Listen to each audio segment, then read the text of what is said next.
అనకాపల్లి జిల్లా Sabbavaram police station పరిధిలో ఈరోజు ఒక లారీని పట్టుకోవడం జరిగింది. ఇది కొత్త తరహా గంజాయి రవాణా. అది ఏ రకంగా అంటే లారీ ఎంటీగా కనపడుతుంది. ఎంటీ లారీ ఏజెన్సీ నుంచి వస్తూ మాకు పట్టుకోవడం జరిగింది. దానిలో భాగంగా సబ్బవరం పోలీసులు పట్టుకున్న లారీలో క్యాబన్లు వెతగ్గా కొత్త తరహా క్యాబన్లు 2 రకాలుగా తయారు చేశారు.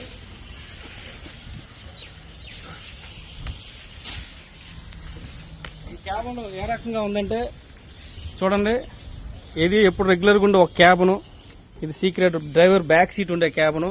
మనిషి లోపల దిగితే తను మునిగిపోయేంత దీంట్లో ఉంది, ఇంకా కిందకున్నాయి. అదేవిధంగా ఇంకోటి డ్రైవర్ హెడ్ పైన సెపరేట్ సీక్రెట్ క్యాబిన్ ఒకటి ఉంది. ఆ క్యాబిన్లో లోపల కూడా గంజాయి